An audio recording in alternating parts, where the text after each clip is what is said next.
Sonic the Hedgehog is a tricky series to talk about.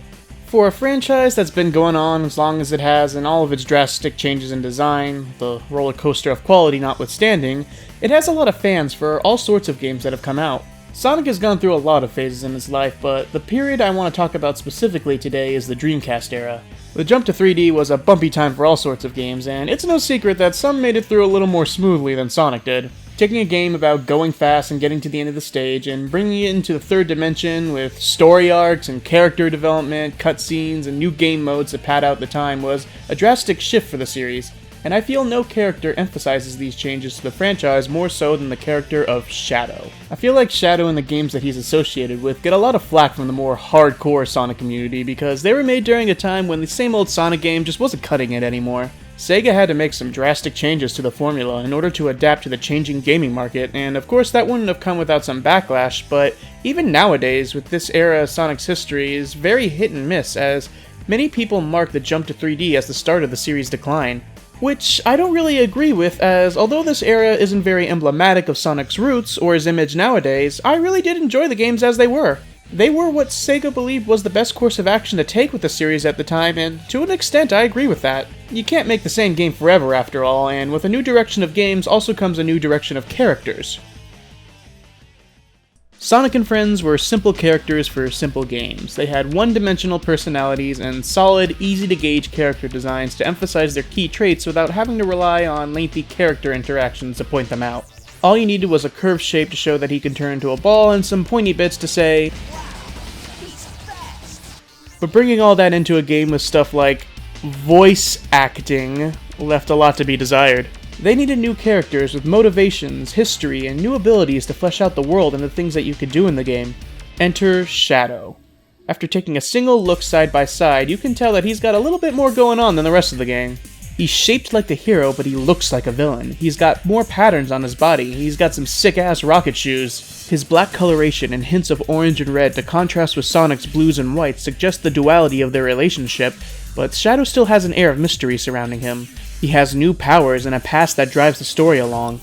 Don't get me wrong, the concept of an anti-hero in 2001 wasn't breaking any new ground, but it was a new take for Sonic and just what the series needed to drive itself forward. Sonic is a heroic character that does heroic things. He's simple and predictable. Shadow's a little bit more self-motivated and more interesting at times because of this.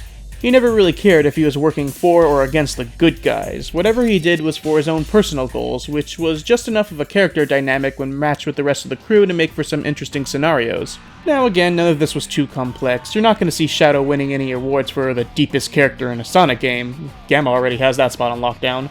But it worked well enough for a mainstay character. Now, enough beating around the bush. I didn't bring you out here today just to talk to you about Shadow the Hedgehog as a character. No, today I'm going to be talking about his game.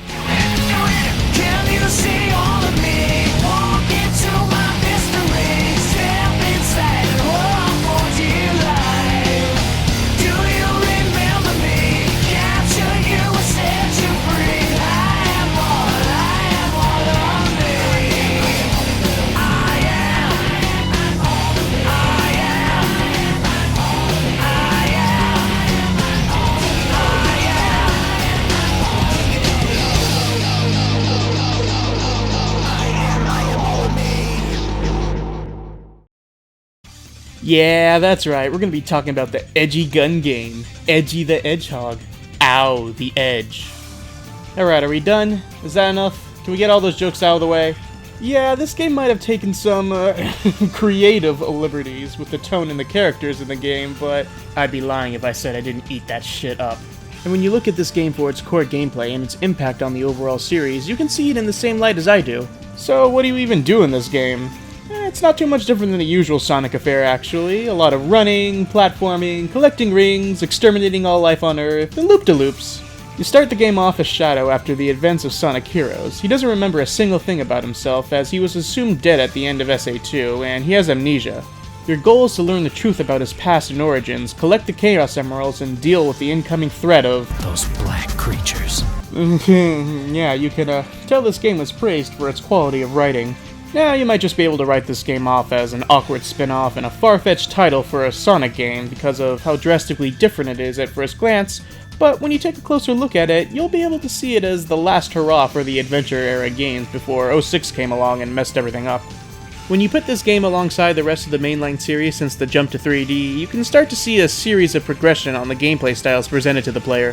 When Adventure came around, Sega was obviously scattering around for new gameplay ideas. You see, with the Genesis games, all you really had to do was go fast, reach the end of the level, fight a boss, rinse and repeat that about 10 times, and bing, bang, boom, game's done, move on to the next. But that wasn't gonna fly on the Dreamcast. Games were getting long and complex, and you needed to find ways to pad out a 2 to 5 hour game with some replay value into a 10 to 15 one with more initial impact.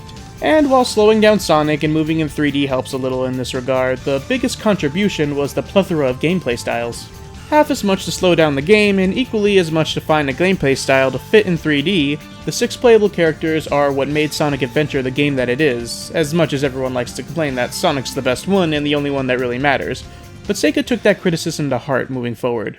With Sonic Adventure 2, they cut out a lot of the fluff. Amy and Tails stages were kinda just the same as Sonic's, you get to the end but with different controls.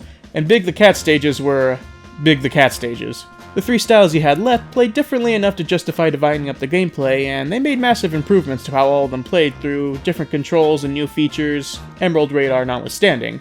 Instead of playing as one character for a few hours before jumping right into the next one, you're rotated between them so you could break up the pace. If one gameplay style didn't quite work with you, you weren't forced to play as them for too long before swapping out.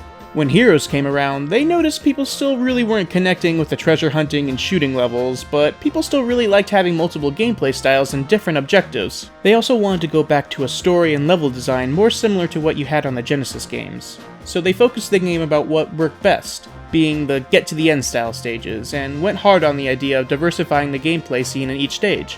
Now you could swap between characters on the fly, allowing stages to have multiple challenges and puzzles to stop the player in their tracks, forcing out longer playtimes per individual level. But the problem was that Sega didn't quite hit the execution right on the head with Heroes. People didn't really like being stopped in their tracks in a speed game, and Heroes is notorious for being slow and clunky with its focus on combat. Not to mention that this kind of streamlining made a single playthrough of the game really short, so they forced you to play the game 4 times in order to reuse assets and pad out the game. There was one more issue that needed to be addressed. The mid-2000s were known as the rise to fame for the FPS genre. Halo 1 and 2 were killing it on the Xbox and making a name for themselves as the faces of video games at the time. A lot of companies tried to ride that wave of popularity by making some gritty shoot-'em-up game with a heavy focus on multiplayer. Even Nintendo kind of threw their hat into the ring. So Sega needed to try their hand at a gun game as well, and they needed a new Sonic game that focuses on multiple gameplay styles while also keeping the movement fast and fluid. Gun fast. Gun fast. Gun fast! Oh, it was a match made in heaven! Again, taking away the absurdity of giving a fucking gun to a cartoon hedgehog, the idea seems brilliant on paper. How do you make a combat-focused Sonic game while also keeping the movement fast and engaging? You give the player a projectile attack, of course. The simple act of moving and attacking at the same time was what put Sonic on the map of 3D games and adventure with a homing attack, and using a projectile was the next logical step in advancing this gameplay. On top of that, the controls this time around were streamlined, taking out the confusion of trying to remember what 3 different characters could do, and instead building upon the existing moveset of Shadow from SA2. In addition to the gunplay, you also had 2 new abilities in the form of Chaos Blast and Chaos Control. Yeah, you know, that badass time stop ability from Sonic Adventure 2 is something you can finally do in this game. So you take the best levels from Sonic Adventure and Sonic Adventure 2, give them a little bit of the spice of life, and make an entire game out of them. Instead of forcing the player to play the whole goddamn game 4 times to pad out the length, instead they let the player choose their own adventure. If they didn't feel like getting to the end of the level, they had 2 other objectives they could meet which would take them to an entirely different stage. Each playthrough of the game plays out differently, and you had 10 different endings to unlock. Each different objective for each of the 22 stages had their own individual ranking, giving the game a huge breadth of replayability. In fact, replayability is the name of the game here. It feels like to me that, with the gameplay focused on Shadow's core moveset, and the replayability focused on the hundreds of different paths that you can plot on your adventure, it's almost as if this game was a more direct sequel to the Genesis-style games than either the adventure games or Heroes was, at least in this perspective. Like, just look at the level map and how it plots out your course along the story. The chart itself is designed to look like a 2D Sonic stage. The music is no slouch in this game either. Pretty much every Sonic game has stellar music in one way or another, and this game's no exception. You take the butt rock from SA2 and fuse it together with something out of Linkin Park or Evanescence, and you pretty much have this game's soundtrack. Take a listen. Waking up, breaking out. This is what it's like to be free. Rip it up, tear it down. This is what it means to be free. Jet sounds of distant robot. No more gods, no more graves. Are you friend or fiend? No more life, no more death. Somewhere in between. Where we're out.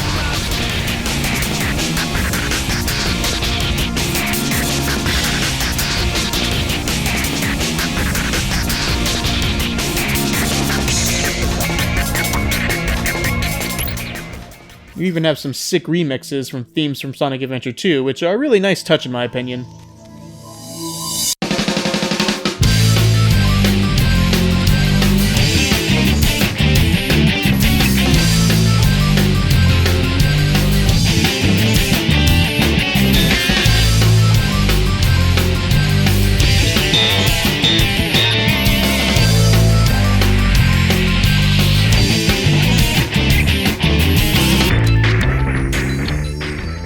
On top of that, you have not only one, but 6 lyrical pieces, which all live up to the standards set up by Open Your Heart and Live and Learn. So you've got a game that's the natural evolution for the series for almost the past decade, and focus it on exactly what the consumers want from the series, so why exactly did the game fail? I mean, just look at this trash, it was doomed from the start. It doesn't exactly take a genius to see how throwing guns into the mix was not the best idea to innovate how you go looking for. That damn 4th Chaos Emerald. Yo, Shadow, you can't say that. This is still a kid's game. Damn, not here. Seriously, dude, you're gonna get in trouble. You're going straight to hell. I'm calling the police. Who was the genius who greenlit a Sonic game where you swear and use a fucking gun? And it's no secret that Sega are pretty much the kings of good on paper, bad in execution. The gunplay in this game was atrocious, to put it lightly. While other games at the time were pioneering the twin-stick concept that's the golden standard for shooters nowadays, or at least let you have manual control of your aiming in some capacity, the shooting in this game is either completely automated or otherwise tied to Shadow's movement direction, making it clunky at best. Not to mention how automatic guns are both plentiful and overpowered, provided you know which enemies drop the ammunition for the gun that you're using. Don't even get me started on the vehicles, they were just awful. There's no silver lining with this mechanic. Then we have the choose-your-own-adventure style level objectives. While I still believe that it was a great concept, which allowed Sega to focus the gameplay on a single style while at the same time consolidating on level assets and allowing the player to have multiple objectives to meet, some of the hero and dark missions were fucking tedious as all hell. In particular, this fucking level can delete itself. Again, if neither of them sounded appealing to you, you always had the option to just get to the end of the stage, but if you want to meet the requirements to get all of the endings or unlock hard mode, you were gonna have to play some pretty unfun levels. Almost half of the hero and dark missions were just defeat X number of enemies in the other faction, and even then, most of what you had left were usually repeated at least once or twice in a different level. The game definitely could have benefited from a little bit more variety or some better level design. Very few times do you see a split in the path that doesn't just merge back together within seconds. Remember that every single level still needs a goal ring at some point, and 3D level design doesn't quite mesh as well with divergent paths as 2D games do. Some notable examples of this implemented well includes Mad Matrix and Central City. I would have loved to see more open-ended levels like this along the way. I don't think I need to mention it too much, but the voice work in this game was also pretty lacking. This was during a time in the Sonic franchise when voice acting was a pretty hot topic for debate, but you'd think after the 4th attempt they'd finally get it right. Not that I blame the actors themselves or anything, I'm sure it wasn't too much to work with, but that combined with the dialogue itself was a recipe for disaster. Not to mention the audio mixing was still a big issue. I'm sorry, what was that? Hey, Shadow. Yo, you're gonna have to speak up, I can't hear you. Find the computer room! Oh dear lord, make it stop! And yeah, the narrative of this game is a bit of a mess as well. When the game's level progression diverges this much, and with 10 different endings, you don't really get that much in the way of a coherent plot, just a sequence of seemingly random events with a beginning and end. The premise of this game is to gain back Shadow's memory after having losing it at the end of SA2, but each of the 10 endings reveal possible backstories or events that kind of contradict each other. In one storyline, you discover that Shadow is actually an android created by Eggman to emulate the original Shadow. In one of the splits of this storyline, you can rebel with Omega and take him out for good. In one storyline, you defeat the alien invaders, and in another, you join them and fucking wipe out all life on Earth. You do have a final story arc that clarifies what really happened and adds some closure to the events of the game, but what happens before then, canonically, is kinda just cherry-picked throughout the multiple story sequences that are possible throughout the game. Not that anything that happens in this game actually matters, since it was immediately confirmed as non-canon anyway. So everything that you do in this game, whose main character's entire selling point is his backstory, is pointless. Great job there, Sega! So yeah, at the end of the day, this game was fucking terrible, but it's still my child, and I love it, and I won't have anyone saying otherwise. But how exactly does it stack up in comparison to the rest of the games at the time? Yeah, it's probably still the worst one of the bunch, but just because something's objectively bad doesn't mean you still can't enjoy it or appreciate what it tried to do. It had some really nice ideas and took the adventure gameplay formula to new heights, even if it didn't quite act on those concepts as well as it should have.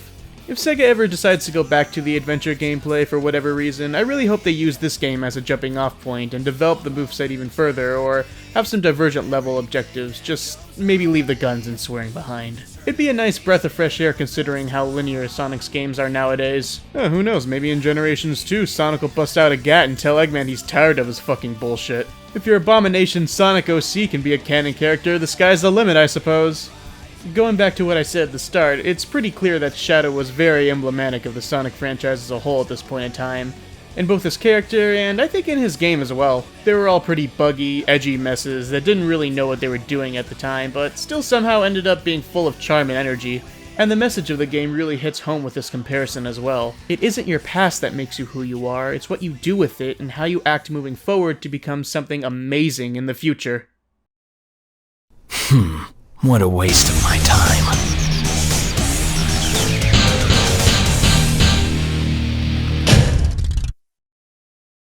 Perfect.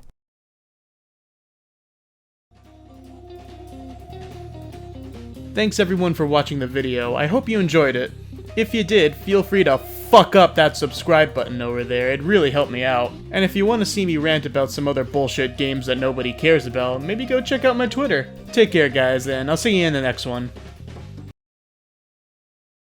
And please never touch the PS2 port, I am so sorry.